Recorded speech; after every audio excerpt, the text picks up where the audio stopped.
way it goes.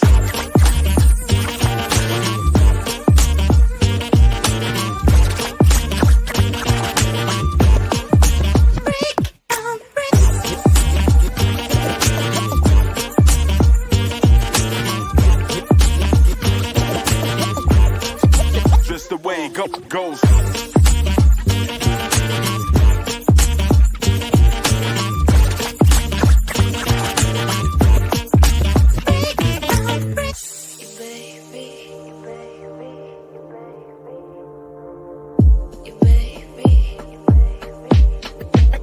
Degrees.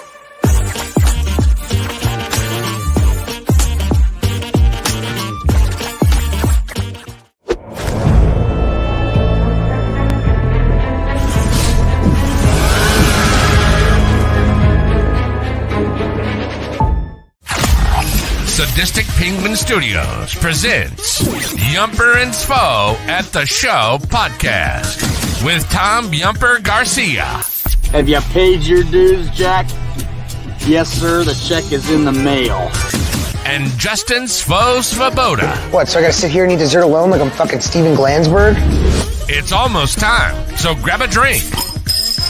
Get your popcorn ready and get comfortable to hear two guys from Chicago talking movies.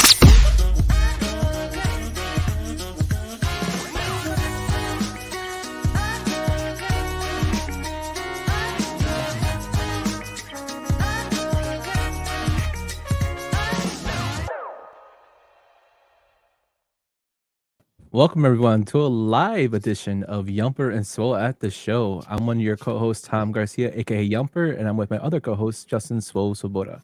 How you doing, Mr. Svoboda? Yumper, I am good. Thank you for asking. Yump, you did not share that video intro with me, and it is fantastic. Technically, I did share the audio. You shared the audio. The intro. I think you were at work. That's why. I saw the Penguin Studios one, but I didn't see ours. So it is amazing. Yeah, shout out to my man on Fiverr, Graphics Inc. I'll send that out and then link with this video. He did an excellent job for this. He also did a pop-up socks one for Brian, which is really, really good too. So when Brian uses that, you guys can check it out. He does really good work for reasonable prices, and he basically took an idea I had and made it into that. So shout out to him.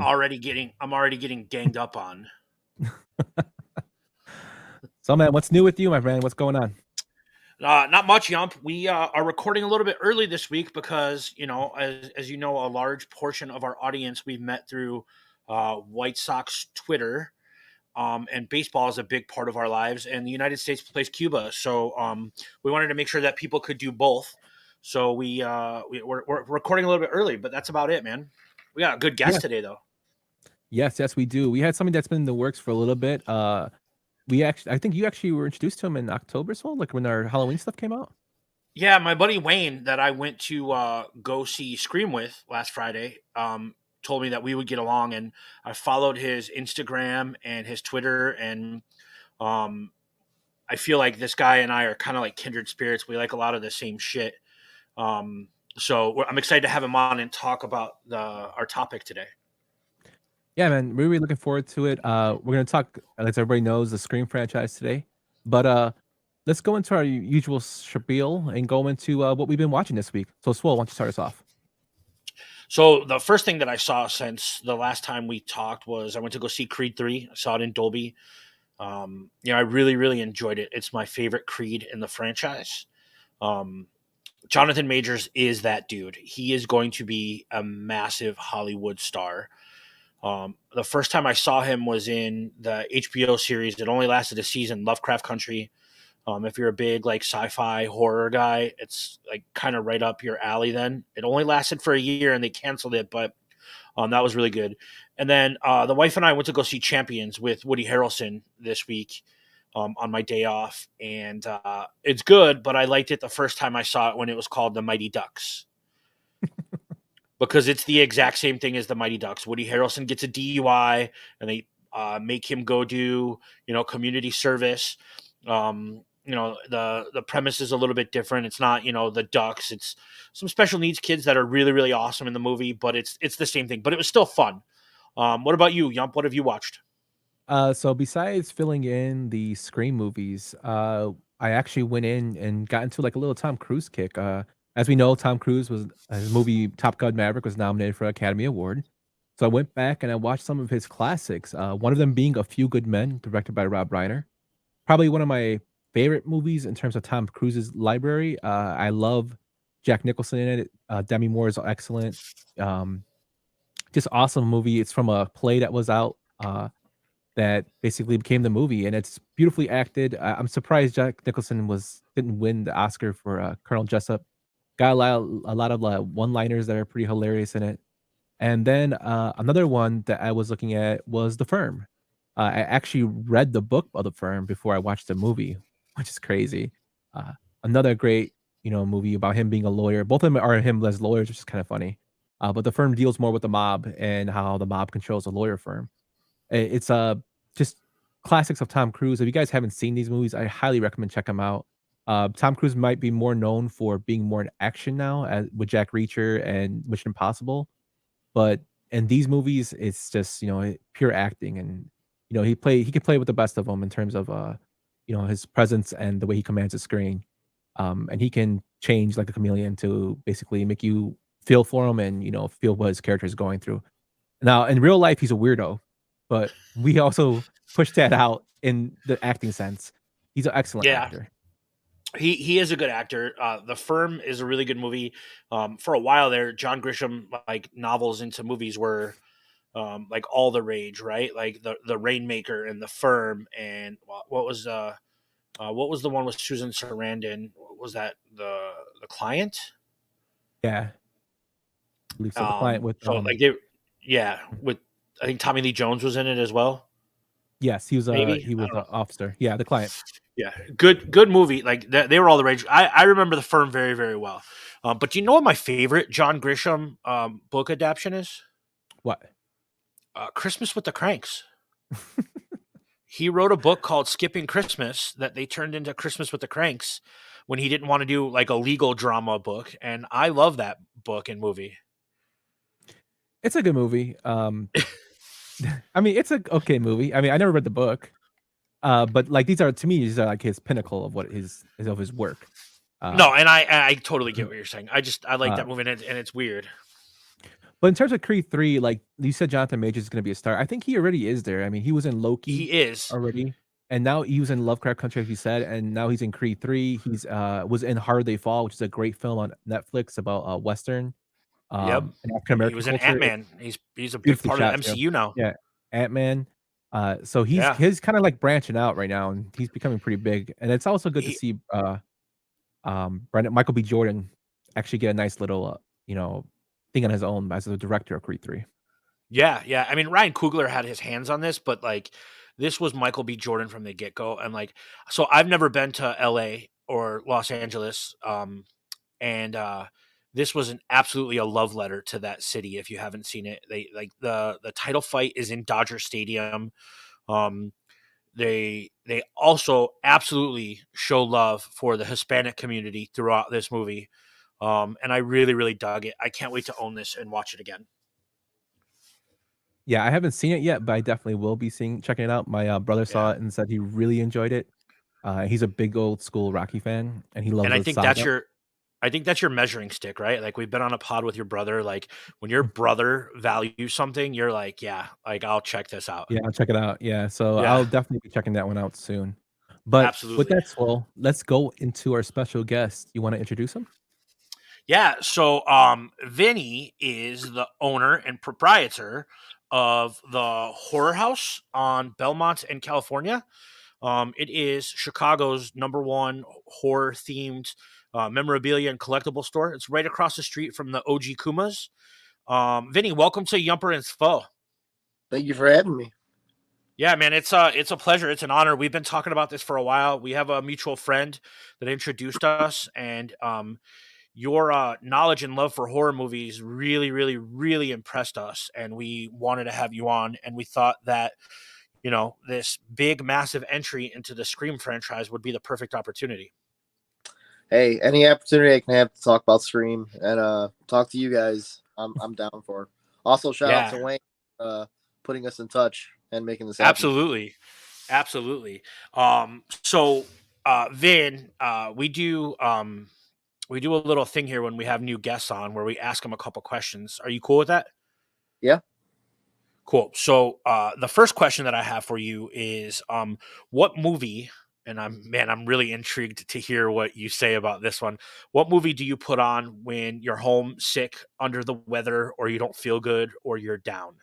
Like, House do of you have a Thousand go-to movies? House Wow, of the right off the bat, you knew Yep. House of a Thousand Corpses. Okay. Yep. Yep. Like Is that's that I mean, when I was younger, it was Terminator 2 and Home Alone. Then Beetlejuice, and then The Crow, and then as I got older, now it's like, yeah, I put on either the OG Texas Chainsaw Massacre or House of a Thousand Corpses, and if you talk to certain people, they'd probably tell you it's the same movie. But I just have love for House, and it's every scene from the opening scene with Captain Spaulding to the very last scene in the car. It's just like everything about that movie I fucking love. The colors, the dialogue, everything about that movie is great to me. So that's one of my comfort films for sure. That's fantastic. So, you threw a little shout out in there, and Yump knows where I'm going with this.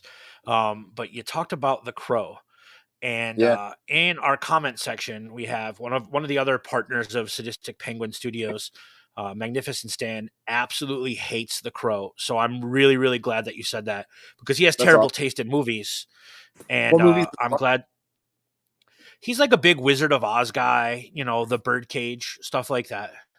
He likes The Natural. Look, No, he He doesn't like The loves the Natural. natural. Yeah, no, but Um, he does hate The Crow, and he's kidding when he says this, but he threw this in the chat.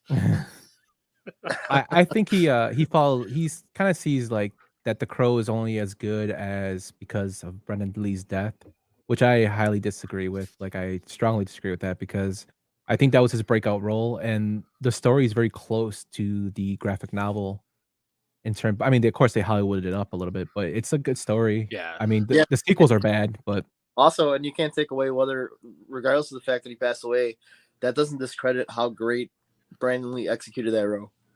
I don't care what yeah, it says. Like he made Eric Draven come to life. And I'm not saying that I'm not being biased because he passed away. Like I was a genuine fan of him as an actor. I owned Rapid Fire, Showdown, Little Tokyo. Like I I still enjoyed. own those. So like I don't know. Some people don't like the movie, but hey, not everybody's gonna like a certain film. But that one specifically holds near and dear to my heart. So I guess I'm absolutely. No, same for Yumper. Both Yumper and I, we love that movie. I mean, like I have, Crow tattoos, and there. I'm that's awesome. Nice. This guy's Um, Now, what'd you say, boss? You broke up. I said this guy's really gonna hate me. No, Brian's good people, man. He just likes to bust chops. Now, Vinny, where did you grow up? Chicago. Actually, ironically enough, I grew up in the area where the shop's at. Okay, so when you were growing up, what was your go-to movie theater? Like, where would you go see movies at growing up? Sorry. I went to Logan Theater a lot with my family, and then I went to City North 14, what's now Regal or whatever, right there Regal. on Diversey near Western. Those were my go-to, and then as a teenager, I ended up going to Norwich a lot because a lot of my friends that way. Yep. So, fun story about the Regal Theater. The first night that I met my wife, we went out for pizza. We were supposed to go see a movie at the Patio, right on Austin and Yep. Irving. Mhm. And we're like, nah, let's not go see a movie. Let's go get pizza. But we were having a good time. We were hanging out. We were chopping it up. We were bullshitting. And we didn't want the night to end, right? So we looked at movie times at Regal. And this is before I knew what my wife did for a living. And we flipped a coin. We were either going to go see Edge of Tomorrow with Tom Cruise. The other choice was Lords of Salem, Rob Zombie's third movie? Yeah. Well, And we I think that was his. Well, yeah, I'm that one personally. I mean, if you include the Haunted World of El Super Beasto, that yeah. the animated one, that one was actually better than Lords of Salem in my opinion. So we flipped a coin and it was Lords of Salem, and we went to go see it. And I didn't realize that my wife was a Lutheran pastor. Oh And shit. if you remember correctly, in Lords of Salem, there's a masturbating priest Mm-hmm. in there. So that was a fun thing that my wife and I did on our first date. So I'm familiar with the Regal Theater on Western. I think Well, Yump's now, heard that now story you before. guys are So married. Now you guys are married, so it fucking worked out. it worked out. Yeah, everything worked out. It was pretty funny though. We talk about that periodically. Now, the last question is when you were growing up, what was the first movie that you remember going to the theater to see that your parents dropped you off at to just go hang out with your friends and go see a movie? Do you remember that?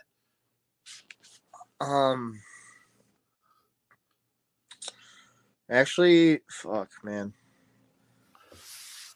Growing up, like at an early age, most of the time when I went to the movies, I went with my family members. So, Yeah. my uncle's a big part to blame as to why I love horror movies. He was like the cool uncle. So, growing up, I would always try to go to his place, hang out with them and hang out with my cousins and stuff. And he'd show me different, I don't know, wrestlers and shit. He introduced me to WWF and then introduced me to horror in general. So like, anytime there was a new movie coming out, he'd be the one I'd go see it with. So I remember Okay. seeing The Crow at Logan Theater opening day, and I felt a mouse run over my shoe in the theater.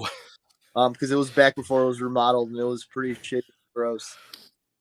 That's funny. Yeah, besides that, I went with my mom and my uncle, my two uncles, and we went to go see From Dusk Till Dawn. Man, I think Yump likes you, man. You could tell Yump's a big fan of your movie tastes. Yeah, Dude, definitely. Another like one of those movies that the moment it's on, you can't change the channel. You just watch it. It's a classic. Absolutely. Robert Rodriguez, man. Robert Rodriguez is like, we're both big fans of Robert Rodriguez. I actually had a rat run across my feet when I went to go see Jay and Silent Bob at Ford City. So I went to go see Jay and Bob Strike Back with my cousin Mark, and a rat ran across our feet right in the middle of the theater. And we were like, nope, time to go. What do they call that now? They call that the 4D experience? That's a 4D experience, yeah. Well, it's funny because that Regal Theater is the only theater in the city that has a 4D theater. Oh yeah, I actually saw Scream 6 in the 4DX. And how was it? My neck hurt. I didn't realize it was like a fucking poster. And I didn't know is that your seat jerks every time there's a stab scene. Like, and not a stab. I mean, like every stab knife, it fucking jerks you. So in the opening scene, he gets like he stabs a dude like stabs a girl like 7 times, and I wasn't mentally prepared for it. I was really stoned. You're bouncing around, huh? Yeah, I was like, Jesus Christ, I feel like I'm at Six Flags or some shit. But it was great. Yeah, absolutely. Absolutely. Well, those are our 3 questions, man. Thanks for answering them and giving us a little bit of insight on you and growing up. No problem. Yeah, man, I really like that you mentioned. Well, actually, 2 things were mentioned. One, Robert Rodriguez, who does have a little bit of role in the Scream franchise, and you also mentioned Jay and Silent Bob as well, which are also in the Scream franchise. So it kind of comes, full circle to true. what we're going to go into. In terms of Rob Zombie, I do think House of Thousand Corpses is an excellent movie. You can see his passion and love of horror films. I remember watching him on MTV Cribs, and they went to his house, and he had every horror movie that there could be owned on Laserdisc and DVD in his house. It was like awesome. He was just showing, and you could tell how much he loved like just horror movies in general and the passion he had with them. He's kind of hit or miss sometimes on style, but I do like that trio of movies. House of Thousand Corpses, Devil's Rejects, and the third one I can't think of the top of my head. All 3. Yes. 3 from Hell. 3 from Hell. But he does a great job in portraying his message. I think those are his best movies. And Sid Haig is fucking awesome. I met him at a Comic-Con, like a horror con in Illinois, maybe 6 years ago. Dude's like one of the nicest guys. Him and Chop Top. I call him Chop Top. Bill Moseley, dude, he's the best part is like, most celebs, you like want to get them a beer or something like that. And with Bill Moseley, I found out that he's a sucker and he's a lover of donuts. So anytime I'm at a convention and he's there, I'll usually hit up whatever local bakery is nearby or has the best rated donuts, and I'll get him like a half dozen and drop it off to the table. And he's That's always like, fantastic. dude. Yeah, I No, and actually got I a agree with. picture sign from Sid Haig. Oh, that's awesome, dude. Yeah, Good he was shot. super nice. Yeah, Yeah. super nice. And I do agree. Like feel how you want to feel about the Halloween and Halloween 2. I do think that the House of a Thousand Corpses trilogy, I think, was fun and a good watch. Yeah. And listen, I'm a Halloween fan. I enjoyed the hell out of 1. 2 got a little out there for me. A little bit more than my liking, but I mean there were things I liked about it. I liked the whether or not you like the whole white horse thing, the kills were fucking brutal as shit. But I really enjoyed 1. I think it gave Michael Myers a little bit more like depth, as far as like Well, a character. And see, that's where I am not 100% behind it. Like, I think Michael Myers is the type of dude that he doesn't need a backstory, and that's what makes him scary. That's what makes him disturbing. So I didn't need the white trash hillbilly William Forsythe stepdad, but like I get it, right? Like I'm not I get it. I just didn't need it. For sure, for sure. Hey, listen, I enjoyed that way more than I enjoyed the Nightmare on Elm Street remake because that was a bag of shit to me. I think That was- you I think enjoyed we it more could than a lot of people. we can probably all universally agree that that was a giant piece of shit. Yeah, I mean, when Freddy Krueger is shorter than every high school student in the fucking movie, kind of hard. Yeah, it was and then what really did bad. Yump, what did you say about what's her name? Her experience making that, how she hated it. I remember it was one of your trivia tidbits. Um, she was in Girl with the Dragon Tattoo, I think, right? Yeah, I can't. Her name escapes me. I'm sorry, my brain's kind of fried because I've been Rooney doing Mara. Rooney Yeah, Rooney Mara. Mara. Yeah, she said that movie was like a painful experience of making. It was just horrible. Yeah, it was hard on both ends. Yeah, and it's crazy because Jackie Earle Haley, who plays Freddy, like we said this on the last show when we did a show on the Nightmare on Elm Street, that he actually went and told his roommate Johnny Depp to audition for the original. Which it's funny because it comes full circle of him playing Freddy in the new remake. Yeah. It was just a horrible Which retelling. I think it was very like with this kid stuff, it was a little too disturbing in terms of like they really went into like Freddy Krueger's, obsession with the kids a little bit too much in Right. terms of pedophilia and stuff like that. And it was just like, Yeah, I mean, he Yeah, looked like a kid it was- himself. like it was always implied in the original one, but never like flat out said. Yeah, they didn't go as deep, and Yeah. and secondly, I also with that one specifically, the fact that they did CGI for his face like really pissed me off. Like that was the worst part. Where I'm like, in a world where there's so many talented like special effects artists, you choose to go CGI with Freddy Krueger of all people, who unlike Michael Myers, like doesn't with Michael Myers there's no makeup, it's just a mask. Like Freddy Krueger from the 80s and on, like the practical effects is what was most known as, and especially 1 and 2, like he looked creepy as fuck. Freddy was super slimy and just like disgusting looking, and that was the first 2 that I watched that really fucking fucked me as a kid. Yeah, those movies are intense. Like I felt like at least like the movie a little bit more, like the remake, if they would have used practical effects. I'm okay with making him look more like a true burn victim, but I don't need like weird worms, whatever the fuck, coming out of his face. It was just too much. Also, I don't think like Jackie Earle Haley's voice was, I think maybe because I was used to Robert Englund for his voice for Freddy, and he's so iconic. But just like he sounded more like Rorschach to me. Yeah. You know what I mean? It wasn't like it didn't fit the character, and I love Jackie Earle Haley's acting. I just think it just wasn't like miscast for me. Yeah, no. It's funny that Nightmare came up, because that might be a little foreshadowing into the next episode. Mm-hmm. Yes. Yeah. That wasn't planned because I didn't know. That was not planned. No. Well, should we get into the meat and potatoes of this, Yump? Let's do it. Yes. So we're gonna go through the entire Scream franchise. That's right. We're actually gonna review Scream 6 at the end. So we might get into spoilers. So if you haven't seen it, you might want to turn it off and listen to it later. But we Yep. will get into it in depth, giving our impression of it and everything. And like always, let's start off with our first one, gentlemen. Did you really call the police? Mr. Sorry ass, I My mom and dad are gonna be so mad at me. 1996 Scream, directed by Wes Craven, who's known for Nightmare on Elm Street, People Under the Stairs, and Hills Have Eyes. Starring Nev Campbell, David Arquette, Courtney Cox, Rose McGowan, Skeet Ulrich, Matthew Lillard, Jamie Kennedy, and Drew Barrymore. This movie had a budget of $15 million and made a whopping $175 million at the box office. So, Swole, I know you're a huge fan of Scream. You got the tattoo on you. Tell me why you love this movie so much. So this movie, hands down, single-handedly, not only revived but reinvented the slasher genre. Right, like it was dead, it was dormant. They weren't making any other movie. They weren't making, mainstream slasher movies. There might have been independent ones being made. This brought it back to the box office, and it brought it back in a big way. It made fun of all the rules of scary movies.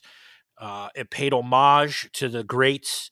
The cast was great, and it was the first movie that I saw on my own when my parents dropped me off at the theater. I think it was December of '96.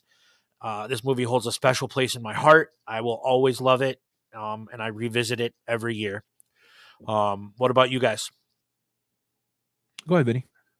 Honestly, man, I love the shit out of this movie. I think it was because it broke the fourth wall, and it kind of like exposed horror in a way, but also like did everything you expect them to do and did the opposite. Like, I think especially the ending when you find out that there's two killers instead of one. Back then it blew the fuck out of my mind, and I thought it was genius. And it was a breath of fresh air, and I felt like that really reinvigorated the whole slasher genre again. Yeah, And totally. Go ahead. Matthew Lillard is a fucking gem in this movie, dude. He's so good. I'll talk more about it later because I think part 6 there's some things that I personally think are interesting about that character specifically. Okay, no, Matthew Lillard, he's known for being quirky in his movies. Swole's favorite baseball movie, Summer Catch. He's in there. He's really quirky. Scooby Doo. He's in a bunch of movies with Freddie Prinze Jr. But his kids plays perfectly into his character in there, Stu. I think he's like one of the highlights of the movie. David Arquette, as Dewey, as being such a weird mom, a guy who's 25 years old, lives at home with his mom and sister still, and is a deputy. It has like a lot of ingredients for classic horror, but they make, like you said, they kind of make fun of it and make a spin off into something new. And this, like you guys already alluded to, pump more life into the horror franchise. Like Wes Craven, who's probably one of the godfathers of modern horror, reinvented it. He reinvented the slasher genre. And it's rewatching this one specifically, it does kind of have some outdated things in it, but it's still an enjoyable watch. And like Matthew Lillard and Skeet Ulrich, their chemistry between, especially when they're revealed to be the killers, is like hilarious. Nev Campbell, this is like her big break. It's got the fucking Fonz in it as the principal. So I think that like this movie was the perfect meeting of the minds, right? Like, Wes Craven is the ultimate horror director. We love him, right? But then Kevin Williamson wrote the script, and Kevin Williamson knows how to fucking write teenagers, right? He wrote Dawson's Creek. He knows how to write teenagers, and it was the perfect like mashup of the two, like where to the point where Wes Craven had to be convinced to do this movie. He didn't want to do this movie. But I just think it was the perfect storm of two things at the same time that created this, like, I don't want to say masterpiece, but just like it is a pop culture masterpiece. I love the fact that it seems like Wes Craven was towards the later years, really leaning towards poking fun of like the horror genre and like kind of like the holes in horror, like whether it Yeah. be breaking the fourth wall and a New Nightmare, where you're like, am I watching a Nightmare on Elm Street movie, or am I watching like now it's real life? Like Heather Langenkamp's playing Heather, she's not playing Nancy. It's just like he was kind of experimenting with things, and like you would think with Scream especially, probably before they filmed the movie, I assume like some people probably didn't think this would work as well as it did, especially in the box office. Like most people probably couldn't pull it off the way Wes Craven did. It's funny you say that because just going through the research for the movie, when Williamson pitched this, there was actually bidding for this that kind of got into like a little war. And Dimension Films, who's with Miramax and the Weinstein brothers, were actually in a bidding war with another company, Synergy Pictures, which had Oliver Stone actually, at spearheading trying to get this script to be, made. He wanted to direct it, and eventually Miramax won out with their bid, but automatically Kevin Williamson recommended Wes Craven to come and do this because he said he can basically see my vision of what I want to do and add, what he wanted to make it scary.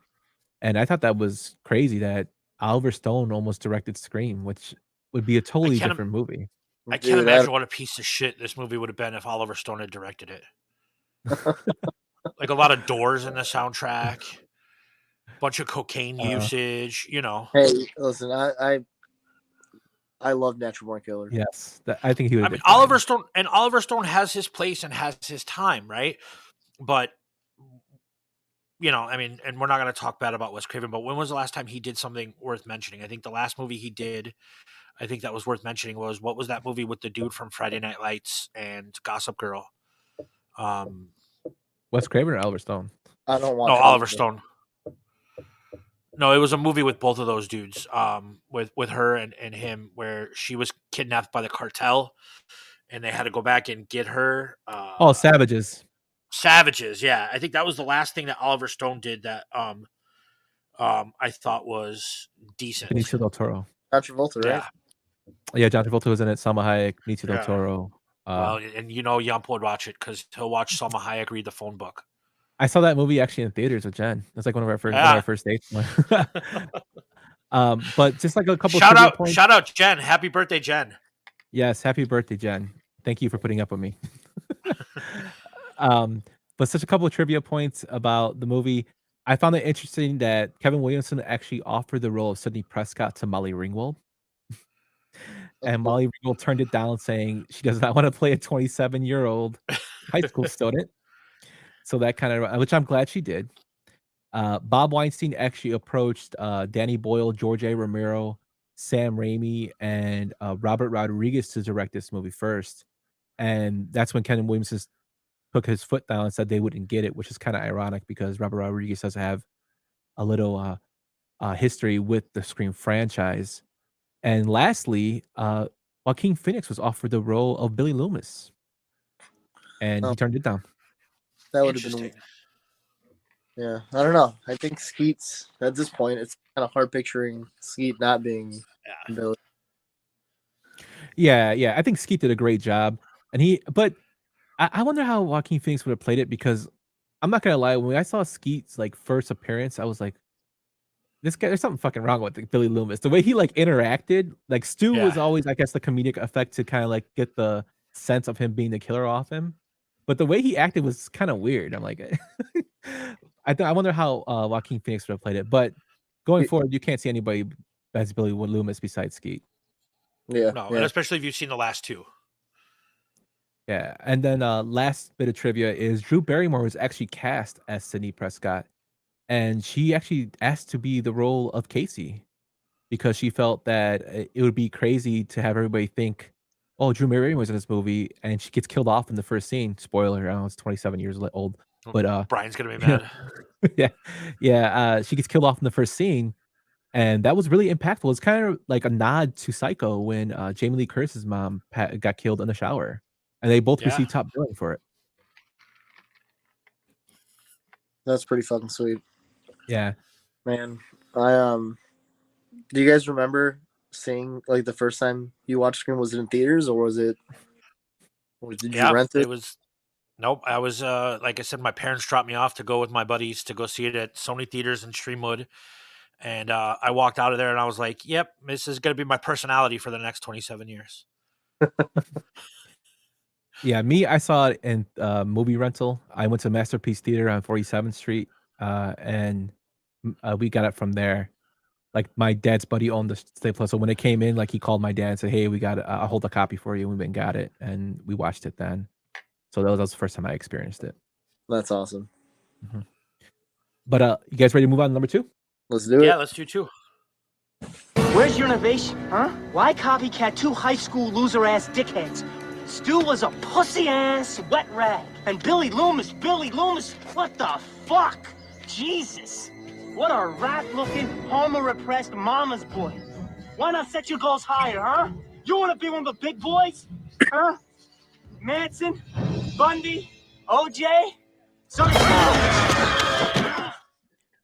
1997 Scream 2, directed by Wes Craven, starring Nev Campbell, Courtney Cox, David Arquette, Jamie Kennedy, Liv Schreiber, Jerry O'Connell, Laurie Metcalf, Timmy Olyphant, and Elise Neal. This movie had a higher budget of $24 million and made a box office of $172 million. Vinny, tell me what you think about Scream 2. I really, really enjoyed it back then. Honestly, I think when I was younger, I would say I enjoyed it almost as much as one. I felt extra bad for Dewey because this dude gets stabbed 2 movies in a fucking row. I was like, this guy is like a hardcore rapper. And also, I had a major fucking crush on Nev Campbell, so she could do literally anything, and I would watch it. Like I suffered through a Party of 5 just to see her. And was it Jennifer Love Hewitt? No, was she in Party of 5? She wasn't Party of 5. Yeah, she was in Party of 5. Yeah. Yeah. Looking back on it now, it's definitely not one of my favorites. I like it more than 3. But it was still super fun. I think the scene that stood out to me the most, because I would say from all the Scream movies, I took the longest not watching this one or rewatching it for, I would say, at least good 10 years maybe. But the one scene that will always stick out was the opening scene with Jada Pinkett and being in the theater at the whole stab thing. At the stab premiere. It set the tone. It was fucking awesome. Like that's one of my favorite scenes. For sure. What about you guys? So I like this movie. I think this movie suffers from and I'm gonna spoil it, but shitty final killer syndrome. Like what's her Jackie from Roseanne? What's her name? Yump. Laurie Metcalf. Laurie Metcalf is absolutely terrible. Like that's a terrible cop out. Like as Billy Loomis's mom, it's like writing a story and then I woke up and it was all a dream. I think Timothy Olyphant was great. Like I love that dude. But I think that's the only thing that holds this movie back for me. I love that they had more names in it. That they had Jerry O'Connell, Jada Pinkett, Omar Epps is in it, Sarah Michelle Gellar as Cece, right? But I hated that it was Nancy Loomis's mom, and just like another movie in this franchise, she cannot fucking act in this movie, at least, at all. It was terrible acting by her when they do the reveal and she's the fucking reporter in the white suit, like pantsuit. But I like the movie. It's a good movie, and you're right, it's better than 3. It's just not the original. Right. Also, I can't help but mention the fact that you said spoiler. If you have not seen this movie and you're watching this is your fucking fault. And you're not wrong, except we have a bunch of ball busters in our audience that will make comments like, "Man, I've been waiting 27 years to see it and you've ruined it for me." So I got to throw it out there because they'll bust my balls. Yeah, it's kind of like a jab too. Yeah. So Laurie Metcalf, I think, is an excellent actress and actor.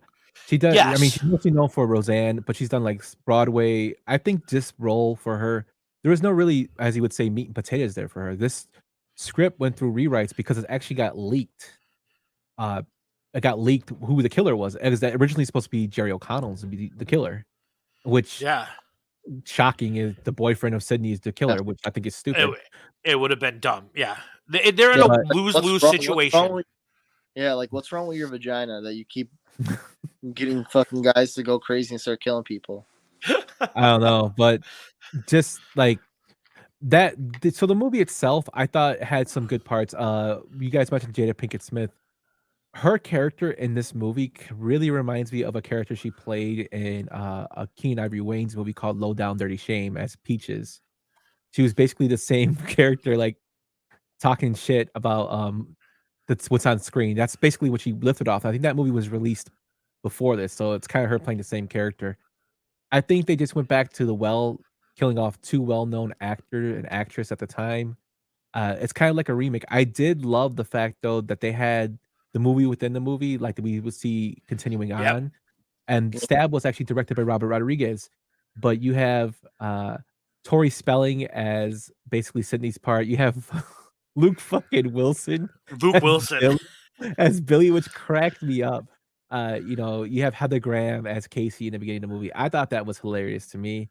Uh, it's just weird. And something that we'll be seeing going forward. Dewey, David Arquette's character, has nerve damage. Yep. He walks And with a limp and Yep. he's got like a stiff arm. yeah, and miraculously by Scream 2022, he's back as a fucking sheriff, or he was a sheriff, or Have which you makes heard of no sense. fucking rehab, Yump? Dude, Rehab? he severed a nerve in his back. I don't care how physical therapy, yes, but when he's walking Stem like cell that, research, Yump? Hey, Stem cell yeah, research? yeah, get the fuck out of here, Stone dude. Cold Steve, No, I gotcha.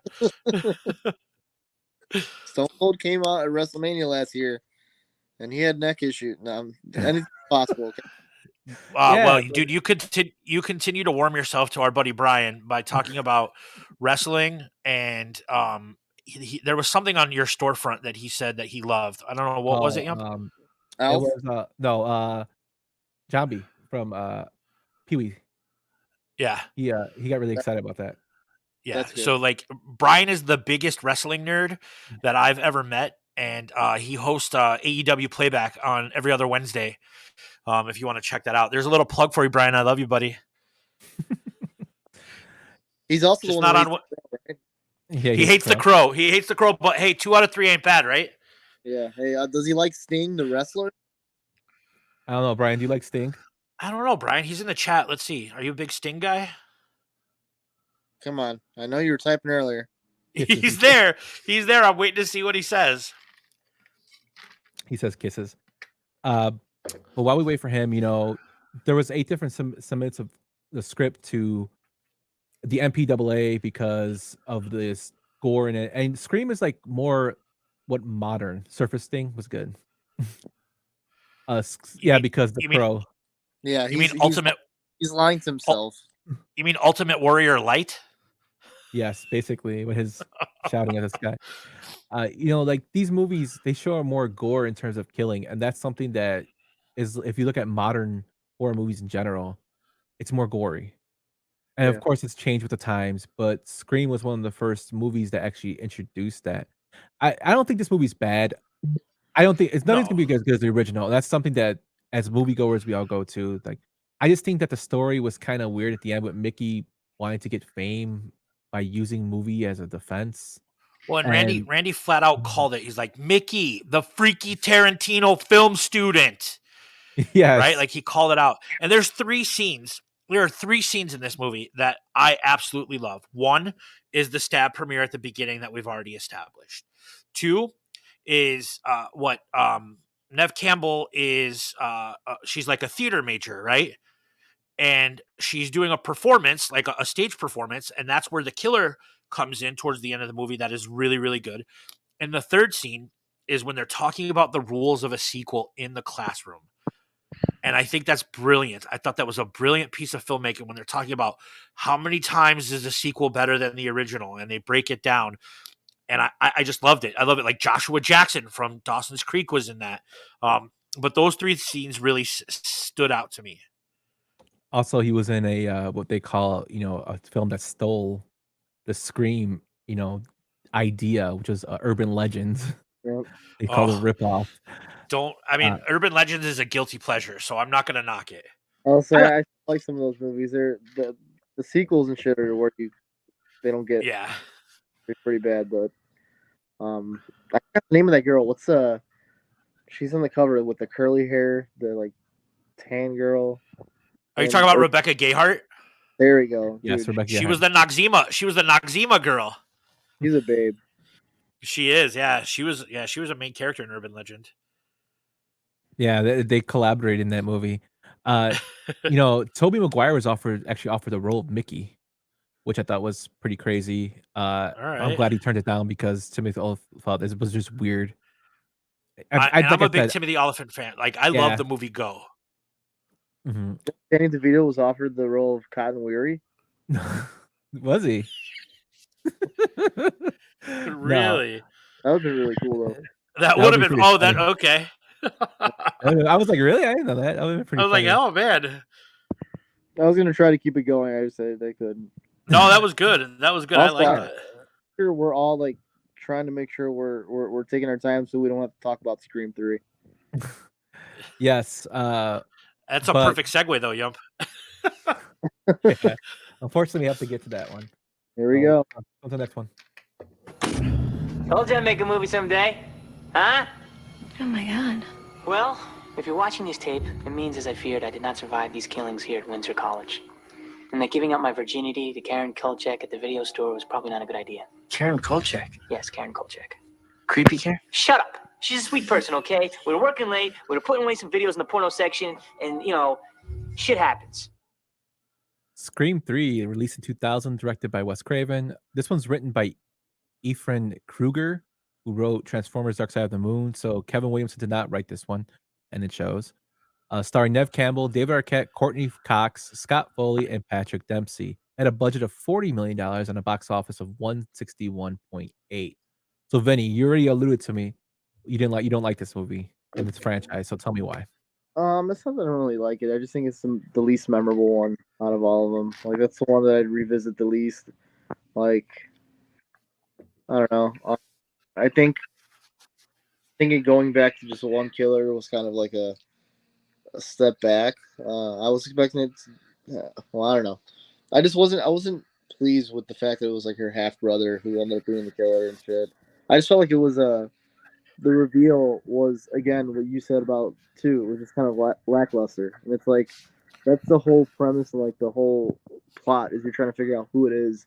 And it was like such a big build-up for such a small, I guess, I don't know, reveal, in my opinion. It was like, when it happened, I left the theater kind of just like, okay, cool. I don't know if I want to watch that shit again. To me, this is not. It's on the bottom of my list for the Scream. I think, again, without Kevin Williamson to lead it, to be the original idea for this movie was to have Stu come back. Matthew Lillard was actually paid to be in this movie, and then when Williamson couldn't do it, they still paid him, but he didn't appear. Like he did little cameo voices and stuff. In the newer Screams, just the voiceover, like a voice. But in Scream 2, he was actually at the frat party. He was actually extra in there, which I thought was kind of cool. But this one, it kind of deviated. I understand what they were doing, but it's just not that good. It just felt different. It it was totally different. And Dewey and Courtney Cox's character Gail, they're on their like 20th breakup. Yeah, they go back and forth. I do like some of the aspects though where it's kind of ironic because Miramax made these films, Dimension Films, which is a subdivision of Miramax, and they have Lance Henriksen, who's like one of my favorite like character actors, play a creepy executive, and Harvey Weinstein was the head of his company. How they let that pass, I have no idea, but it kind of foreshadowed what was happening in the future and what's going to come out in the future with the Me Too movement, and also what was going on in the Hollywood scene back then that everybody knew about but didn't really talk about openly, which I thought was kind of crazy that and the And Weinsteins let that go through. Yeah, so but I do like the fact they brought in Carrie Fisher for a little cameo when she says that the real kid. They say she looked like Carrie Fisher, but she says the only reason she didn't get Princess Leia was because Carrie Fisher banged George Lucas, which I thought was pretty funny. yeah, I figured that we were gonna touch on the fact that she was in it. I think that was a small little thing that I enjoyed too. But again, well, if we're ranking all the Scream movies, that's probably in the bottom of mine. It just lost the feel. It lost. I was excited to just see the new Scream movie. So at the time, I saw this one in theaters as well, but it just you could tell that it just whoever I don't know, just didn't. It didn't feel like I was watching the third installment. I felt like I was watching a whole new film that just took Scream name, and they were we're trying to take our money at that point. Yeah, it's kind of like it's going down a downward trend. What about you, Swell? So, while I agree with both of you that this is like my least favorite, I revisited it for obviously Scream 6 coming out, and you know how I feel about the franchise. And then I realized that her half brother, like making sure that Maureen Prescott was killed, and then him claiming that he's a director, I thought was a brilliant storytelling aspect of the movie. But it was one of those things where they pushed it too hard and it got corny, right? The Jay and Silent Bob cameo made it feel like a joke. And then the fucking Creed music video. Oh, dude. Was what also made me not take this seriously. But going back and watching it from that perspective, where he's a director directing everything, I thought was a different piece of storytelling that we haven't seen. But I agree with you both that it's not the best in the original trilogy. It's not even the second best in the original trilogy. Yeah. But it is a fun aspect of the story, I think. It also makes Sydney's mom look like a real jerk. Like a real, like kind of a whore. Yep. Yeah. But I loved the once again the movie within the movie within the movie, right? They're making Stab, whatever, and then they recreate Stumacher's house on a film studio lot, right? And that's where the final whatever happens, and then the like his director's lair. Like it's not awful, but it's not good. I agree. Yeah. She was on TMZ before TMZ was even a fucking thing. Mm-hmm. Well, and I don't love what's her name? I don't love Parker Posey that much. Like she just kind of annoys me. Her role as Jolie, it wasn't that bad. This is like I don't know. I think it like especially the thing that turned me off from Scream 2 was fucking Jerry O'Connell singing in the lunchroom. Oh, I was yeah, like, why are you in the singing? lunchroom? And this movie kind of fouled up with it being like trying to be funny, but it's not funny. Like it's just I don't know. It's like you don't try too hard. Like I love when comedy is intermixed in horror. Like we just talked about Rob Zombie. He does that perfectly in some of his movies. Also, Thousand Corp. Like it's fucked up some of the comedy that's in there, but some of it you can't help yourself but laugh at Sid Haig's Captain Spaulding's lines, even though he's a psychopath. Or the Munsters. Or the Munsters. You had like comedy in it, but I think the last two movies really kind of pushed for it a little bit more, and it wasn't. Yep. It fell flat to me. This movie, for sure, I didn't really enjoy it. We said the same thing with like the last two Thor movies too, right? Like you just try to make it, you force comedic elements in there, and it can't be forced. It's got to be like natural. Yeah, it was. And Kruger went on to write The Ring, so he does have some horror chops.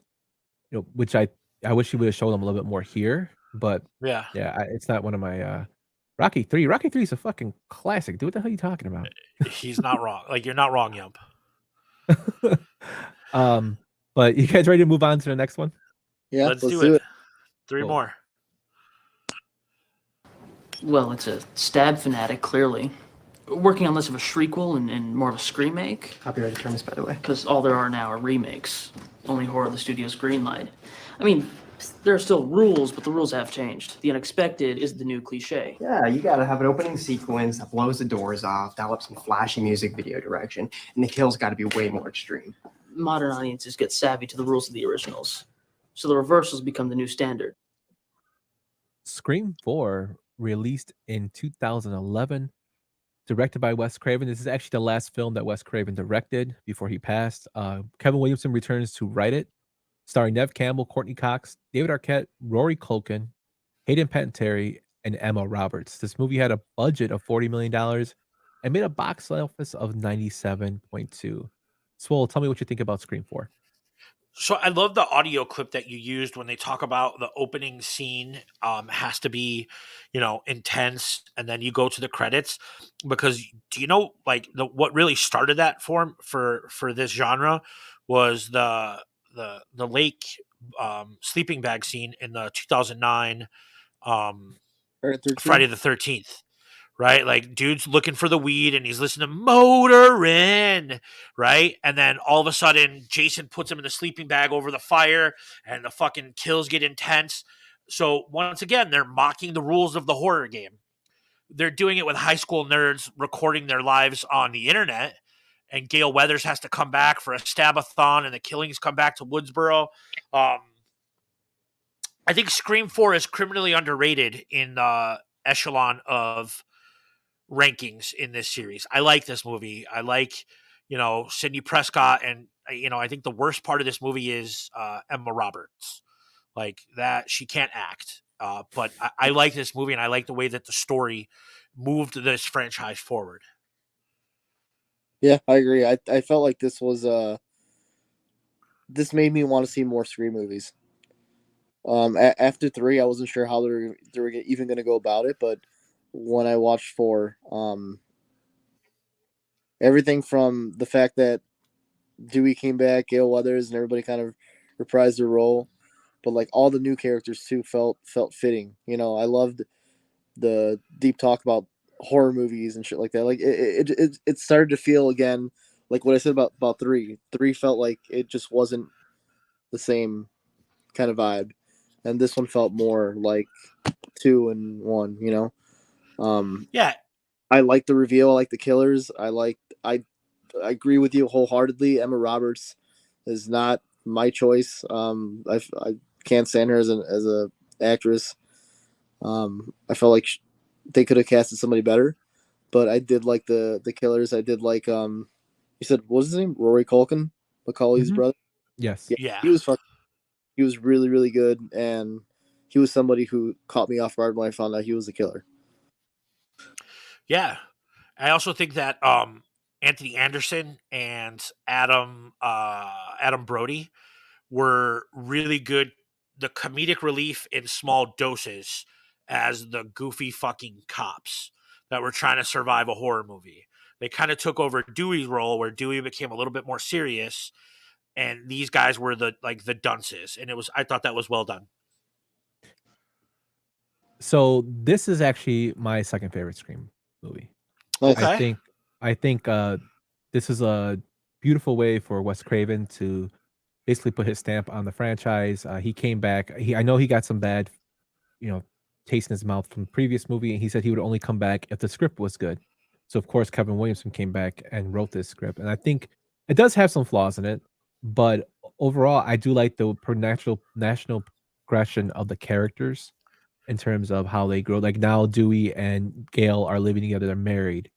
Sydney's out doing her own. She's doing she's a crisis self-help. The only thing that I think is kind of weird again is the Dewey automatically losing his nerve damage, and the voice changer thing is kind of getting a little ridiculous, I think, at this point. Roger Jackson is a damn national treasure, buddy.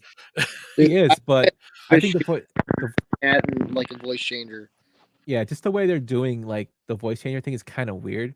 But overall, I thought this was a very good, story in terms of Rory Culkin. Like when I first saw it, I didn't think Rory Culkin was the killer. Right. And it does pay homages to the first one. When they tie him up outside, he's tied up the same way Drew Barrymore's boyfriend was tied up. It has like little homages. I found it crazy when I was reading about this that all the knives in this movie were CGI. So every Really? knife, yeah. So Wes Craven got tired of using rubber knives and just said, fuck it, let's go CGI. And it looks pretty crazy because if you look at it, I really couldn't tell, especially in the opening scene where he stabs in the stab movie where he stabs the girl. You can't really tell that it's a CGI knife, which I thought was crazy. But there's a shitload of blood in it, so uh, it's probably my second favorite Scream movie. Yeah, no, I agree. I also thought like Stabathon was a cool tradition that they do in Woodsboro, right? Like, and then even at the end of the movie, like when they're gonna do the final reveal, it's like nobody messes with my fucking film festival, right? And it's a whole thing. I honestly thought that Hayden Panettiere was gonna be the killer, like up until the reveal. Um, but no, I enjoyed the shit out of this movie. Yeah, I did too. And the acting wasn't as horror. I mean, I do get Emma Roberts, but I think having Well, one bad yeah, actress to compared to other ones that were having multiple, it kind of yeah, was like overshadowed by the movie story. So I would yeah, give it a thumbs up. No, same here. It was good. I yeah. personally maybe C5. Mhm. Yeah, I thought. Well, after this was done, I thought it was done because West passed away. But great segue. We're going to move into our next one. Sheriff Hicks? Hello, Sheriff Judy. Who is this? I think you know. I'm a fan of scary movies and knives. What's your favorite scary movie? I prefer animated films and musicals. Scream 2022 or Scream 5 was directed by Matt Bettinelli Open and Tyler Gillett. They also directed a scene in VHS and did Devil's Due, starring Nev Campbell, David Arquette, Courtney Cox, Jenny Ortega, Melissa Barrera, Jack Quaid, and Mason Gooding. This movie had a budget of 24 million and a box office of 140 million. Vinny, tell me what you think about Scream 2022. I actually really enjoyed it when it came out. I like the tone of it. I like the new characters and the actors who are playing them. I I don't know. There were certain things. I'm trying to remember. You guys go first. Let me find a better way to. Yeah, we can come back to you for sure. Yump, is it okay if I take the Yeah, go lead? ahead. Go ahead. So a couple of things, right? Like this was, Scream 4 came out, years before this, and this was a way to make what they call a requel, a remake sequel, and they played off the same rules of the original franchise. They brought back the three iconic characters. It's back in Woodsboro. I think everyone already knows how I feel about Jenna Ortega. Wait, I don't know But this. How do you feel? I would like, yeah, I drink her bathwater, Oh like God. if I could, yeah. um, but Matt Bettinelli Open is an old school like Asian Man Records punk rocker, right? Like that's his. Like he was in the band Link 80. His first directorial thing was for an Alkaline Trio music video for Goodbye Forever, right? Nice. And Alkaline Trio is probably top 3 favorite bands. Of all time.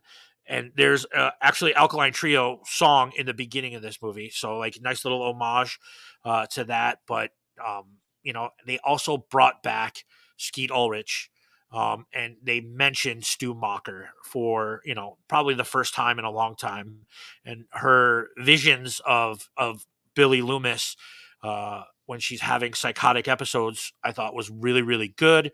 That little tie-in to bring the whole thing full circle was really, really enjoyable. And Kevin Williamson wrote it again. So huge fan of this movie. Very, very happy with the way the franchise is going. So to me, this is of course after Halloween. In 2000, so I can see where everybody's going with the requel. So this movie isn't bad.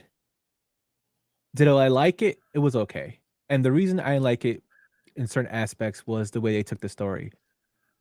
I love they brought back Skeet, but having him as a hallucinations made no fucking sense to me because unless she has a history of being psychotic, which until she found out about him, there was no like evidence of that. So that kind of was like, so now we're going kind of like a psycho kind of element to it. The gore is, there for those who love the gore and whatnot. So I thought that was a nice little up it. But to me, it was like a lot of play again off Halloween and how the movies are going into more gory aspect of them. I love the fact they brought back, Sydney, Gale, and Dewey. It's horrible that they killed Dewey. Spoiler alert. I'm sorry if you didn't see it, but Dewey dies. Uh, they finally killed Dewey. Dewey's finally gone. So that aspect kind of sucked. But I do see what they were going, introducing new characters, having them related to Randy, having Sydney's cousin be in Yeah. it. Previously, and then now you have Billy Loomis's daughter. Yeah, so it's kind of coming full circle in that sense. I just don't know if I connect with the new cast as I would with the old one, and that's kind of not their fault. It's more because we've seen the other ones in the previous 4 movies. But I just think it was kind of weird with, like I said, the Billy Loomis hallucination stuff kind of threw me off, and I think they were trying a little bit more inspired by Halloween, the green version of Halloween.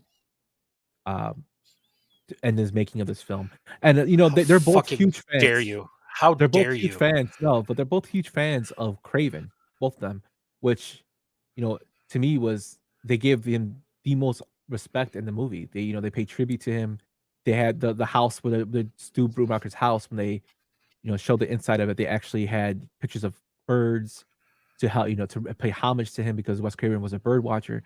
I love that aspect. I just don't think it's the greatest. Like it's not what How my top 3. how dare you say No. Scream 2022 and Halloween Gordon franchise in the same breath? How dare you? You're not gonna like what I'm gonna say about Scream 6 then because I already know, and we've already had this conversation, and I'm ready to debate it with you. um, But how dare you compare this to the David Gordon Green Halloween trilogy? I totally do because it's kinda got a lot of similarities to it. It's mocking them. It's as far absolutely as, mocking them. As far as being satisfied, it was a total opposite with me. I was happy with Scream, not happy with the Halloween Ends. That was a big bag of shit. So But we hate Halloween Ends. Yeah, no, we hate it, and that's why I'm busting Yump's chops about it. Like we both know how we feel about the Halloween. Yeah. Yes. So Scream 5, my thing was, I liked it. I liked new characters, and I did like. So the hallucinations make sense in a way because she is kind of psychotic. Whether or not people want to realize it, look at the way she fucking stabs people. That's not a normal person. Like, and I will say this. This includes 6. Samantha has the best fucking stabs in the entire franchise. The way she stabs and how rapidly and how like just crazy she goes, I was like, dude, like she's ruthless. So she has like shades of there's something there. There's a reason why she's. No, I understand that, but like but that's when when the hallucinations are revealed on who she is. Prior to that, you don't really hear anything about it. It's just that's what I'm trying to say. Like Well, to me, it was like, and I okay, so get she's psychotic. That's why I'm like, it was just kind of weird. Like this, we're going into this paranormal aspect or more of a psychological aspect, and I'm like, you could have done that. She was related to Billy, and then she had some kind of relationship with him previously, or when she was told she was obsessed with finding out who he was, then that can maybe build into the whole hallucination thing. Okay, but well, I think it's they revealed did, and almost right? like, Like damn. she picked up and she left because she didn't want her sister Jenna Ortega around this, and she found out that her dad was the fucking serial killer in this small little town in California. I get what you're saying, but that's why we have like these fun debates, right? Mhm. Like she found out that her dad was this infamous serial killer in this tiny little town in California, and then she has these fucking like fits or like these visions. And I don't think it was anything like paranormal or anything like that. It was just like, oh shit, maybe I'm a serial killer too. But I yeah, no, and it's okay. Like we don't Yump and I don't agree on every movie. He hated it in Right. Cantu. I liked it, right? But like no, I get it. I just think that this was after what? When did Scream 4 come out? Scream 4 came out in 2011. Right, Shit, like that that's a long layoff between like movies in a franchise. I think this was a fun, different way, and I do think that they were mocking. I think they were mocking the David Gordon Green Halloween franchise, right? They were talking about requels instead of sequels, and how it's not really a remake, but it's not really a sequel, right? And you're wiping away all that stuff. And I think they were mocking that shit because Halloween Kills and Halloween Ends were fucking ass cheeks. They were ass cheeks. yeah, I always tell people for that move for that reboot specifically, I would have been happy with the 2018 Halloween being the only movie that came out. If they would have ended on that note, I would have been completely fine. The mystery of Myers being alive or just being dead in the in that basement, being burnt up, like I was okay with that. I didn't need Halloween Kills or Ends, but for Instead, they made him a fucking Ninja Turtle that lived in the sewers and fucking found other people to do his bidding. and he got beat up by the kid who gets he got beat up by the kid who gets beat up by band geeks. Yeah, but no, My but I would say God. so. This is what I wasn't able to get out earlier. For Scream 5, my biggest gripe was the fact that, and this is something they could have figured out while they were filming, but the scenes where obviously you find out who the killers were, there's no moment in that entire movie, because I rewatched it, there was no moment where her body shape matched up to Ghostface. And Yeah, that's she's like 5'2". Huh? Right. She's like 5'2". She was like 110 pounds. Yeah, but that's what I'm saying. Like when that reveal came out, I was just like, okay, like that doesn't make any sense for me. And then I rewatched it, and I was just like, how the fuck, like they picked the wrong person. They should have had somebody who was a little bit taller, or at least like, I don't know. That was my only thing, and I was just like, come on, fucking. Well, and I think that's a perfect segue into Scream 6, because that's my beef with the movie. So, like, Yump, take it away, buddy. I can't wait to hear your thoughts on this, because he hasn't told me his thoughts on this. We talk every day, but he has not. He's held back his thoughts on Scream 6. I'm excited. You know you're like the 10th guy to try this, right? It never works out for the dipshit in the mask. Maybe. But there's never been one like me, Gale. Scream 6, released in 2023, directed by Matt Benelli-Olphin and Tyler Gillett, starring Melissa Barrera, Jenny Ortega, Mason Gooding, Jack Champion, Hayden Panettiere, and Dermot Mulroney. The movie had a budget of $35 million, and as of today, March 19, 2023, has made $116 million. So, Vinny, tell me about Scream 6.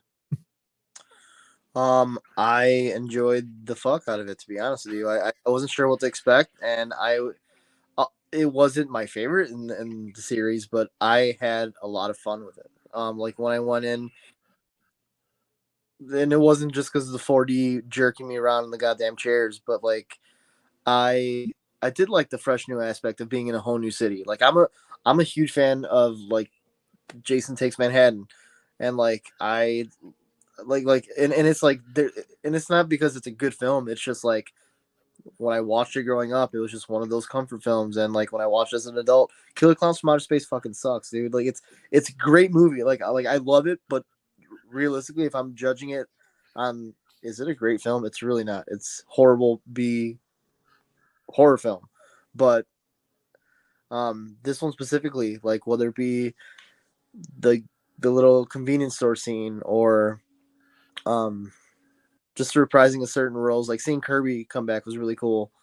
I like the subtle drops of Stumacher, and like I felt like this one kind of lays the ground for the future of Scream, which makes me more excited for what's to come. But I really enjoyed it from like the beginning of it to the end.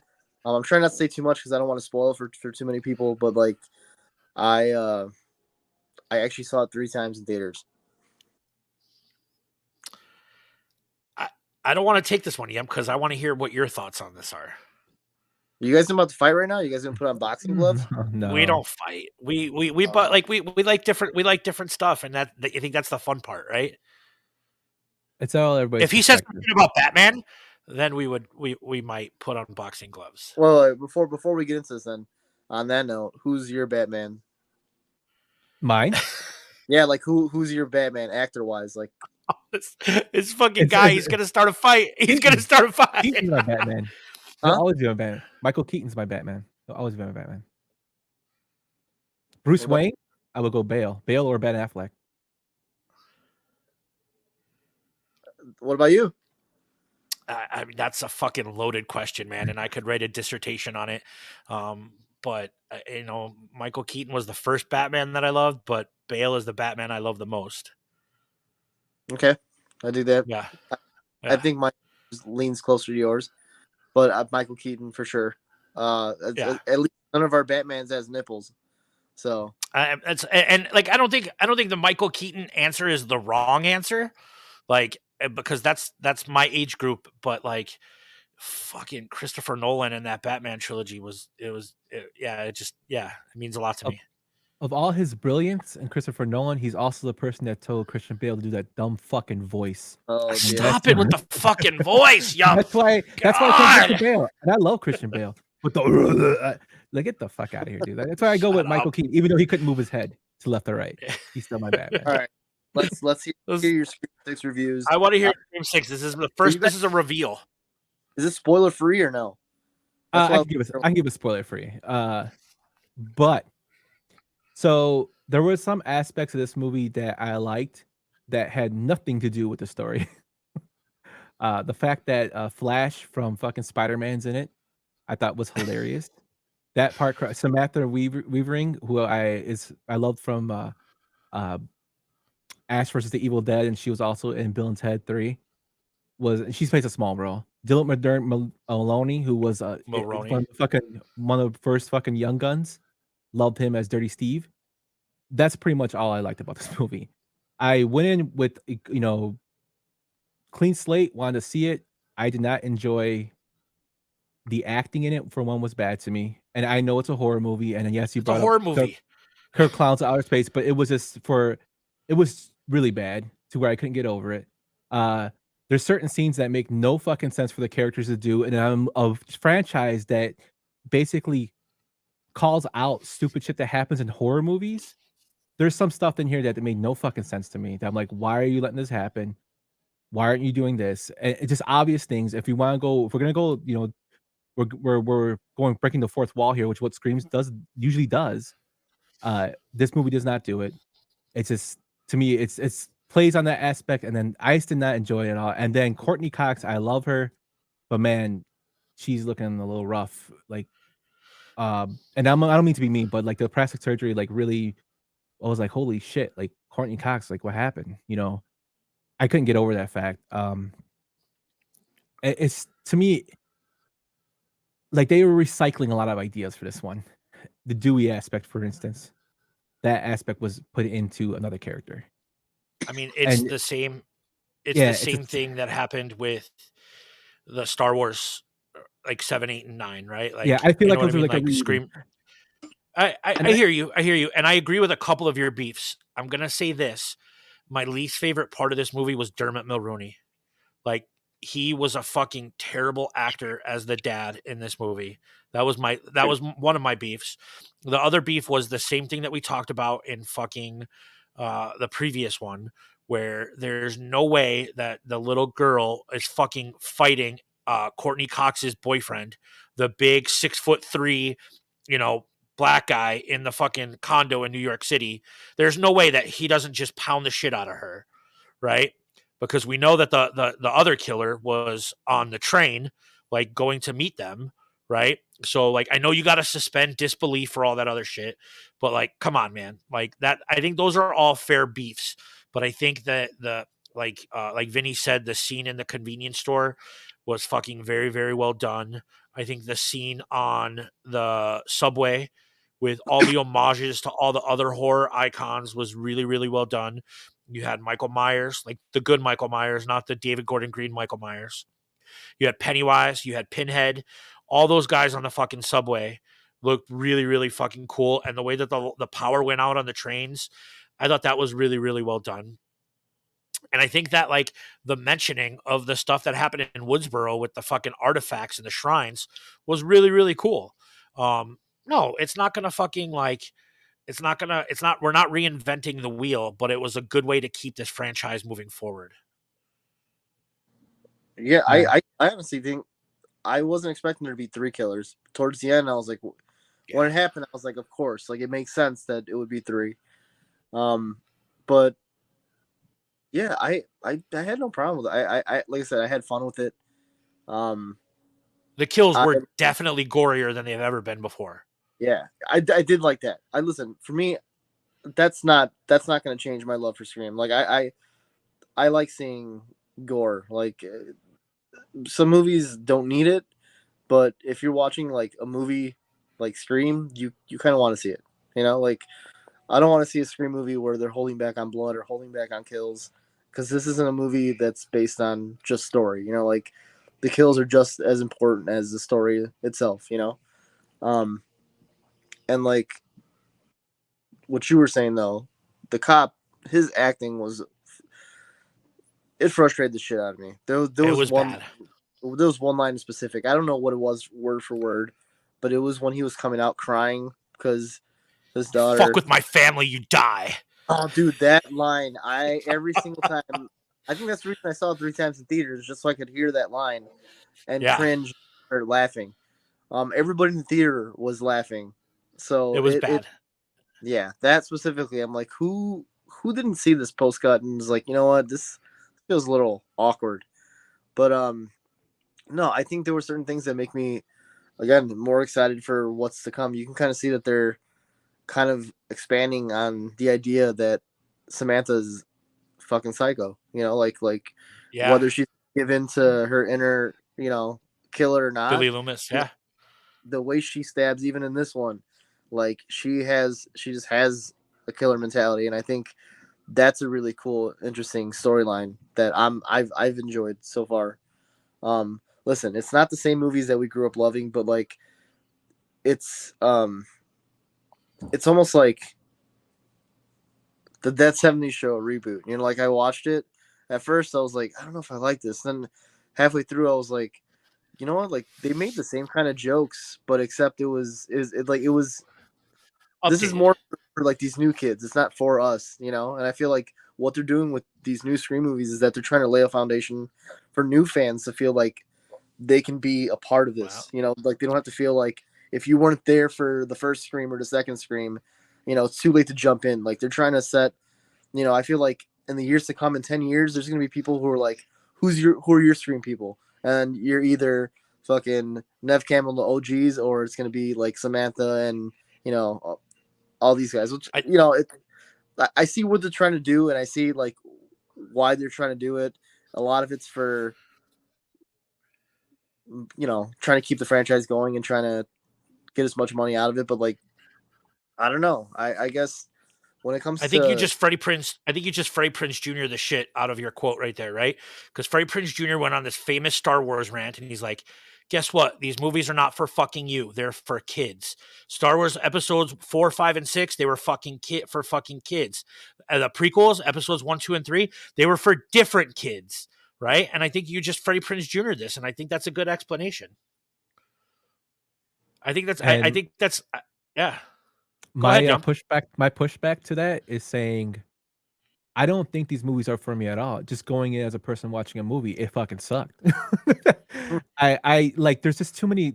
There's for a franchise as respected as this, and I don't get me wrong. I gave shit to fucking Halloween Ends. Horribly gave shit to them because I expect more out of them in terms of the way they told the story. And I'm gonna hold Scream to that same regard because there's like you said, the gore is great, but how the fuck does it go from having them being gory as hell with killing people to them doing it to a character who survives? That made no sense to me.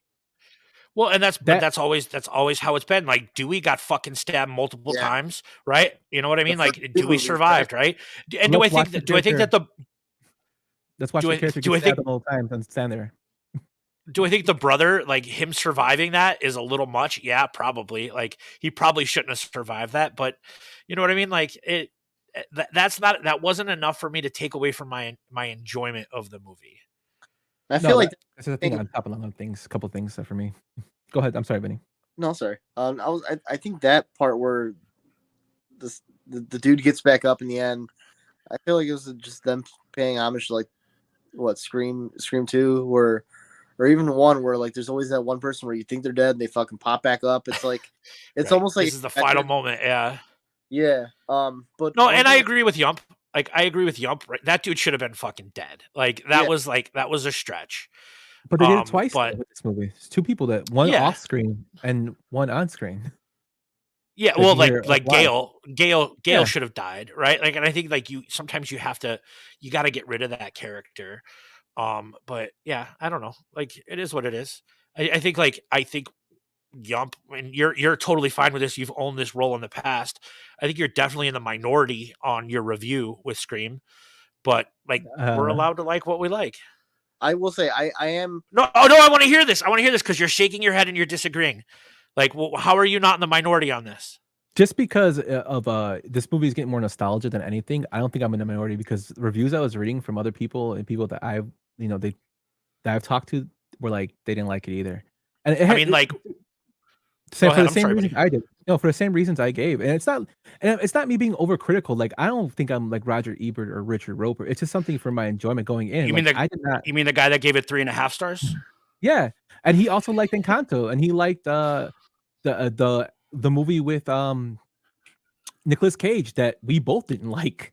No, you're was- right. Like, but that's the fun part, right? We Yeah. can like and dislike what we want, but that's what I say when I think you're. Oh, did we lose Vinny? That's what I say when I think more people probably like this than disliked it. Maybe the people that you've talked to didn't like it, but I would say the majority of the people liked it, and it's doing pretty fucking good at the box office. I will say Yeah, there's I mean Star Wars did too, so that doesn't mean anything. I mean we've at the shop I do get a lot, like that's been the talk the past week and a half, like customers asking, have you seen Scream? And I will say like it's been like 80% people saying that they liked it. Like it wasn't their favorite, but like these people are gonna go see 7. You know, Oh, they'll go see 7, but I don't think it was. Oh my goodness, it doesn't Yump's over it already. He's like, just fucking end this. No, it just doesn't. We can put a button on this because I mean, it just doesn't. It doesn't make me want to see it again. Put it that way. I got the same vibes from. It's not as bad as Halloween Ends. I would never say any movie's as bad as that. No, I would mean, put it it's on not. par. I don't with even think it's in my the same opinion, universe. I'll put it on par with my opinion. Halloween Kills because there's both good things and bad. Even though I ripped on Halloween Kills, that have some good aspects in there with the mob mentality and whatnot. And we talked about that. I think it's kind of on that level for me. It was just not enjoyable to me, and like I don't know, just certain parts of it I just didn't like. I tried to get around it, and I went back and I thought about it. I read about it, and I'm just like, yeah, it just doesn't click with me. Yeah, I mean, for another reason I liked it though is because Stu's one of my favorite characters in the franchise, and there seems to be a lot of little subtle comments that make it seem that he might be coming back in the future. At some point, they're gonna find a way to bring him back. Like at some point, they're gonna do something to bring Stu back. Well, you would have to because I mean, like I said, in Scream 3, he was supposed to be the killer. He was paid to be, and he did little cameos. He did cameo in the previous one as voices at the party. So did Jamie Kennedy, and so did Drew Barrymore. They just had voiceovers. He's also the party. only killer that's never been confirmed dead. And they say that in this movie. You know, they never confirmed him being dead. Yeah, which I think it will be fine. I want to see how they go with that aspect. Maybe they would have to bring him back if they're going to go with the storyline about Sam. Yeah, I don't know. Maybe who knows? Like, I'm curious just to see how they write the next one. I dug this one. I also liked.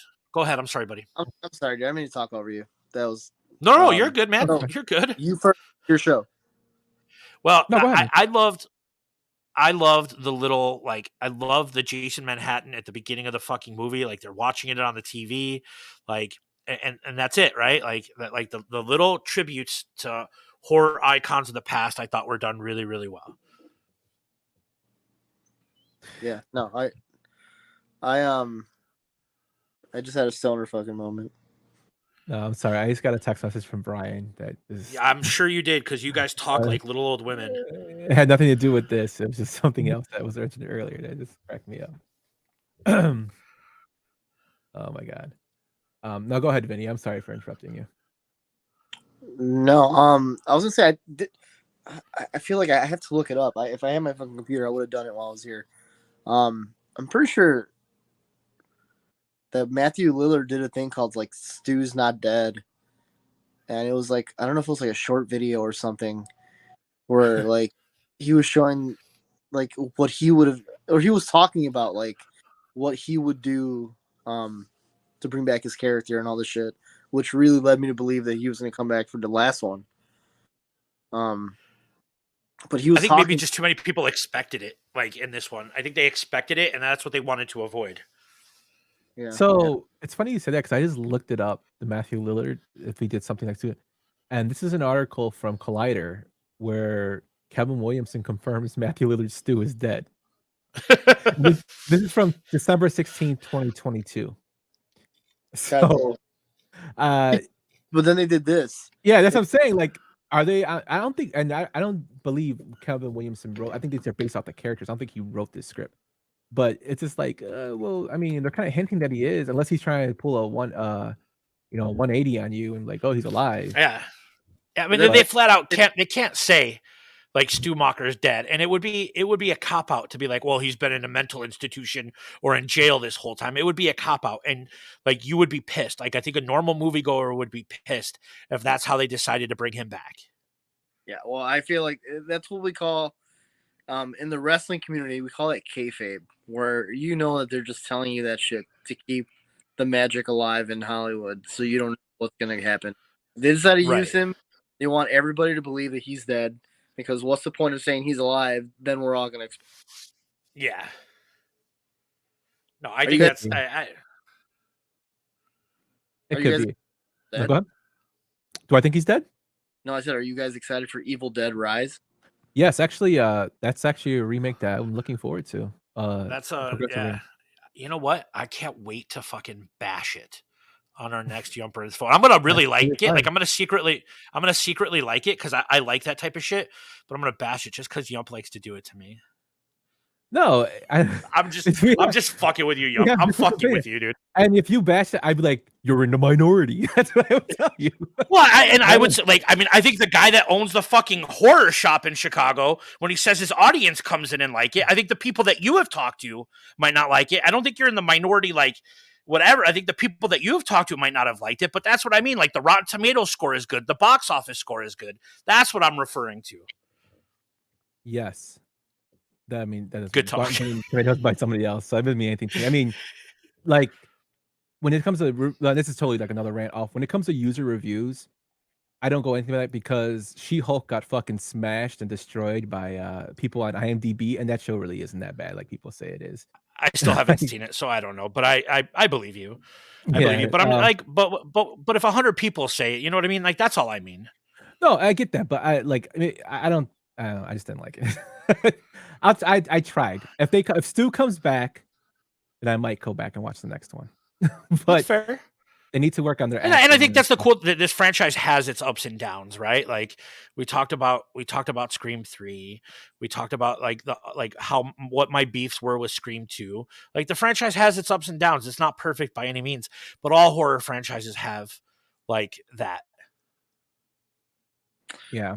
And if you watch some of Scream 3, there's a couple of people in there who aren't that great of actors either. Where like, yeah, if we're judging it on that scale, I think the part of me that enjoys watching Scream 3, it's because it takes me back to back in the day. But like, you're a big Creed fan. You like the music video. Oh yeah, they're like Nickelback of back then. You know. And like we did our Halloween deep dive, right? Like how bad was fucking like, how bad was Halloween 4 and Halloween 5? Or like, I mean, they're fun to watch for me because I like that shit, but like, talk about Halloween Resurrection and Busta Rhymes, right? Like all these franchises have their ups and downs. And they're polarizing, right? Some people really like them. I like fucking Halloween Resurrection. Yeah, I mean, I did at the time when I was young. I enjoyed Halloween H2O. Then I watch it now, and he looks like the Michael Myers mask was so. The mask in H2O is the worst fucking mask I've ever seen. Dude, well, the one Resurrection, it looked like Michael Myers had just taken a shower. His hair was all soft and fluffy and shit. He was And like herbal essence or something. and the fourth one, his mask actually comes out to be pink in a couple parts. It does in a couple parts, yeah. That's Yeah. Well, I think that was a fun deep dive on the Scream franchise. Yeah, that was cool. If you guys ever want to do another franchise, hell, if you guys end up wanting to do one for Evil Dead. Oh, that's a good that's Yump's that's his bread and butter right there. Yeah, Bruce Campbell's my dude. I love Bruce He Campbell. is. Are you going to the Bruce Arama thing? No, I'm gonna try to make it. I don't think I'm gonna be able to. Nice. But whenever he comes to a Comic-Con, I try to go there because he's like one of the nicest dudes. And he's also a shit talker, which I'm a big fan of. Yeah. There was a person who was watching like an early screening, and I saw him yell at him. Yeah, he's like, "Get the fuck out of here!" He's like, "Shut the fuck up!" Yeah, he's great. But Vinny, why don't you plug your stuff, man? Cool. You can find me at the Horror House. Me and my brother pretty much live there. We're located at 2911 West Belmont. You can follow us on Instagram, Facebook, and TikTok under at the Horror House Shop. And then next month, on Sunday, April 30th, we're going to have Tim Capello, the sexy saxophone player from Lost Boys. He'll be there from 12 to 6 doing a meet and greet. And then at 6 p.m., he's going to do a performance in store of I Still Believe from the movie. Nice. Sick. I'm actually, I talked to Kelly today. We went out for sushi. I am going to be there for the Tim Capello thing because The Lost Boys is absolutely one of my favorite movies of all time. And I had him do a cameo for the 108 tournament 2 years ago. I want to go meet Tim Capello. I love that. Yeah, you got to come dress as Star though. I will as Jamie Gertz. I'll come as Jamie Gertz, and I'll bring Yump as Jamie Gertz's little brother, Lonnie, Eddie Munster. Brian says he'll go with you. Done, Brian. Let's go, man. Let's do it. Vinny, he really will come dressed as Star. You have no idea. You have no idea. Dude, I need somebody to match with. No, that's awesome, man. No, shout out to Vinny for coming on. Follow him at the Horror House and check out his store. He's got all kinds of cool shit. I might buy a couple stab prints if he has them. But yeah, we were very, very grateful for you to come to this, come and be our guest on this episode. Well, I appreciate you guys taking the time and having me on. So anytime you guys want to do it again, I'm more than happy to. Awesome. For sure, Thanks, man. buddy. Thank you. Oh man, that was a good one. That was a good one. That was I knew it. No, and it's okay, man. It's all in good fun, man. Like we like what we like, and we disagree. Like you're probably more knowledgeable on horror movies than I am. Like I like what I like, but you've seen a bigger array of them, so you have more opinions. Yeah, I don't know. Like I like bad stuff too. I know you do. It just didn't click for me. But with that told, let's tell everybody what's going on for our next show. So, first before we do this, me and Swole have been talking about putting more content out for you guys. I know we do every 2 weeks. Usually is our schedule. Unless there's something that's going on, we might go 3 weeks. So we're gonna try something out new where we're gonna go weekly.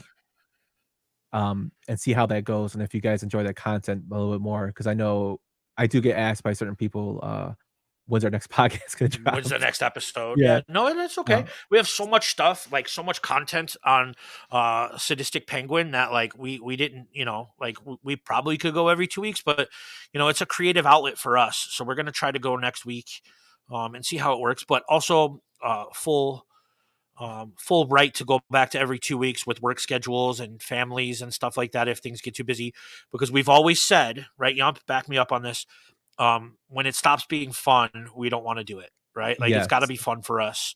And if it gets to be too much, we'll go back to bi-weekly. Yep. So look for us next week. We still haven't decided if it's gonna be Sunday or Monday, depending on what puts in our schedules. We'll let you know sooner in the middle of the week, for sure. But Swole. So this is kind of like right up our alley, Spags. Like we do want to start talking about some TV series, maybe stuff that we really like. I think we just need a little bit more time to develop what TV shows we want to talk about and like themes we want to talk about, but it's absolutely a possibility. We're not just movie related too. Yeah. Just not Wednesday nights. Yes. Just not Wednesday nights. Yeah. We do Wednesday nights. We're going to do Wednesday night, 8 to 10. Yes. Spag, to go back to your TV series, kind of had that in discussion for a while. I know we're mostly movies here, but with the way everything is coming in terms of media, streaming, all that stuff, we kind of want to branch out to it. Maybe not as heavy as some other shows, but we will sprinkle that in throughout our show going forward. We got tons of Yeah. content planned out, like in terms of stuff, ideas and whatnot. So we're not short on that. So this is why we can go weekly.